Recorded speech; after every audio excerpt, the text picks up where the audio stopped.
Assalamualaikum warahmatullahi wabarakatuh.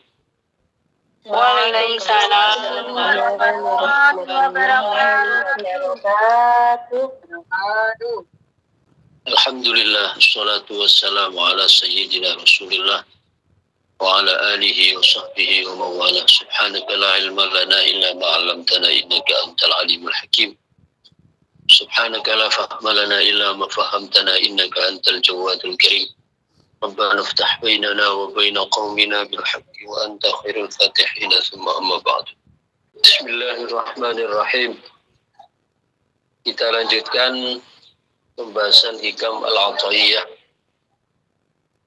Kita sampai pada hikam yang ke-121, as-salatu mahallul munajat wa ma'dinul masafat tattasi'u fiha mayadinul asrar wa yashruku fiha syawarikul anwar. As-salatu utawi salat, as-salatu utawi salat iku mahallul munajat, nggon munajat. As-salatu utawi salat iku mahallul munajat, nggon munajat, wa ma'dinul masafati wa ma'dinul masafati lan gon sumbere keintiman. Tattasi'u kang ngeliputi fiha apa salat fiha ing dalem munajat maya dinul asrari pira-pira midani pira-pira rahasia wa tashruku lan terbit fiha ing dalam salat apa syawarikul anwari pira-pira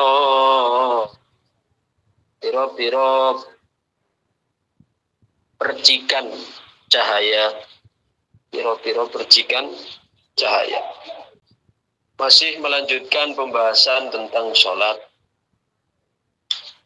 Pada pertemuan sebelumnya kita telah membahas salat berikut tingkatannya. Ya. Jadi ada salat jasad, ada salat qalb, ada salat ruh, ada salat sir. Ya. Salat jasad itu wudhunya menggunakan air, hasilnya adalah taubat. Sedangkan sholatnya hati itu wudhunya menggunakan taubat dan hasilnya itu adalah zuhud. Dan sholatnya ruh itu wudhunya dengan zuhud, hasilnya adalah Mahabbatullah. Kemudian sholat sir, wudhunya adalah mahabbatullah dan hasilnya itu adalah fana fillah. Artinya dari masing-masing 4 tingkatan ini dengan masing-masing istilah Jawanya, sholat jasad sembah rogo, sholat qalb sholat hati sembah cipta, kemudian sholat ruh itu sembah jiwa, dan sholat sir itu sembah rasa. Nah, itu dari masing-masing keempat tingkatan.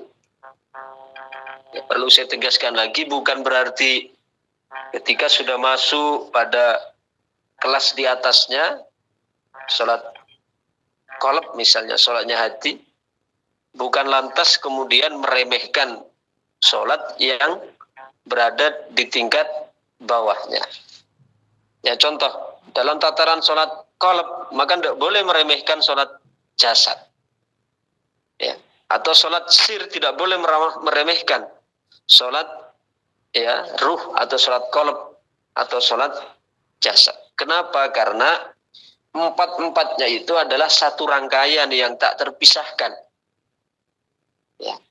Ibarat kemarin saya umpamakan seperti sebuah bangunan, ya, 4 lantai. Lantai 1 sholat jasad, lantai 2 sholat qalb, lantai 3 sholat ruh, lantai 4 sholat sir. Itu bukan berarti, ya, ketika di lantai 4 misalnya sholat sir itu meremehkan kepada yang lantai 3 sholat ruh, atau meremehkan kepada yang lantai, ya, 2 yaitu sholat qalb. Kenapa? Karena seandainya tidak ada lantai yang di bawahnya, maka yang lantai atas tidak akan pernah tegak. Okay? Kalau tidak ada lantai penyanggah yang ada di bawahnya, maka tidak akan pernah tegak. Salah satu contoh, kalau ada bangunan 4 lantai tadi, gedung yang lantai 4, itu bisa tidak meremehkan yang lantai 3? Tidak bisa. Karena kalau misalnya dia meremehkan lantai 3, dirobohkan lantai 3, lantai 4 apa bisa berdiri tegak? Tidak. Dia akan ikut ambruk. Seperti itu juga, ya. Sholat ruh, sholat qalb, sholat ruh, sholat sir itu, ya, tidak dapat meremehkan sholat yang di bawah. Ya, karena seandainya misalnya sholat sir meremehkan sholat ruh, seandainya tidak ada sholat ruh, maka tak akan pernah terbangun sholatnya sir. Paham lagi? Seandainya sholat ruh itu meremehkan sholat qalb, sholat hati, maka sebenarnya tidak akan pernah terbangun sholatnya ruh tanpa adanya sholatnya hati, qalb, sholatnya hati.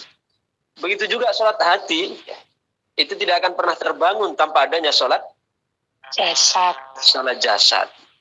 Paham? Jadi ini tidak bisa dipisah-pisah. Tidak bisa kita meremehkan salah, enggak. Itu adalah 4 rangkaian yang saling berkaitan, yang saling, ya, menentukan satu dengan yang lain. Maka dari itu pada hikam yang kita baca tadi, as-sholatu mahallul munajat. Salat itu adalah tempat munajat, berbisik dengan Allah, ya, menjalin keintiman dengan Allah. Karena ada sebuah makalah mengatakan, jika engkau denganmu, maka bacalah Quran. Jika Allah ingin berbicara denganmu, maka bacalah Al-Quran. Dan jika engkau, ya, dan jika ingin engkau berbicara dengan Allah, maka sholatlah. Jadi baca Quran itu adalah Allah berbicara dengan kita, ya, Allah berbisik dengan kita, sedangkan sholat itu kita berbisik kepada Allah. Di sini disebutkan oleh Ibnu Athaillah, as-sholatu mahallul munajat wa ma'dinul masofat. Sholat itu adalah tempat munajat dan menjadi simpanan, ya, menjadi simpanan. Ma'din itu makna letterleknya sesuatu yang terpendam di bawah tanah. Seperti tambang itu disebut ma'dan, sesuatu yang terpendam. Artinya sholat itu adalah tempat munajat dan pendaman dari keintiman. Jadi keintiman dengan Allah, ya, hubungan kedekatan dengan Allah itu terdapat di dalam sholat. Makanya untuk mendapatkan kebahagiaan itu ada hayya 'alas sholah, hayya 'alal falah. Didahulukan hayya 'alas sholah, mari kita sholat, baru kemudian hayya 'alal falah, mari kita capai kebahagiaan. Artinya ingin bahagia itu sholat. Kenapa sholat itu dikatakan tempat kebahagiaan? Karena sholat mahallul munajat wa ma'dinus masofat. Sholat itu sebagai tempat munajat dan sebagai simpanan dari keintiman hubungan dengan Allah. Tattasi'u fiha mayadinul asrar, yang dengan sholat itu akan memuat di dalamnya medan-medan rahasia. Ketika orang itu sholat, tentu mendirikan sholat dengan segala lapisannya tadi, baik sholat jasad, sholat, ya, sholat qalb, sholat ruh, sholat sir, maka itu akan menjadi mayadin, akan menjadi sumber-sumber rahasia, sehingga hatinya memuat, ya, memuat asrar-asrar, rahasia-rahasia yang dapat menangkap isyarat-isyarat, ya, dari ilmu Allah Subhanahu wa taala. Wa tasyruqu fiha syawarikul anwar, dan akan terbit di dalamnya, di dalam hati yang digunakan sebagai tempat munajat itu akan menjadi terbitlah di sana cahaya-cahaya, mendapatkan pencerahan dalam setiap keadaan, ya, mendapatkan pencerahan dalam setiap di balik peristiwa dan kejadian. Itu adalah salat. As-salatu mahallul munajat wa ma'dinul masafat, tattasi'u fiha mayadinul asrar wa tasrufu fiha syawarikul anwar. Salat itu adalah tempat munajat, tempat berbisik, ya, dan menjadi sumber dari kedekatan dengan Allah. Yang dengan salat itu akan tattasi'u fiha mayadinul asrar, ya, lapangan-lapangan rahasia ilahi itu akan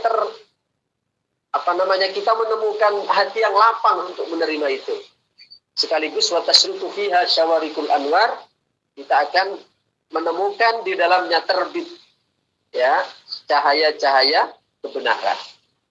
Mudah-mudahan satu makna yang cukup mendalam ini menjadikan kita sadar, semakin sadar tentang urgensi sholat yang bukan hanya berfungsi untuk menggugurkan kewajiban, tapi sebenarnya juga sekaligus untuk menjalin sebuah keintiman, kedekatan dengan Allah Subhanahu wa Ta'ala. Saya kira ini saja dulu dari saya. Mohon maaf, saya masih ada kepentingan ini. Dari saya demikian. Assalamualaikum warahmatullahi wabarakatuh. Waalaikumsalam warahmatullahi wabarakatuh.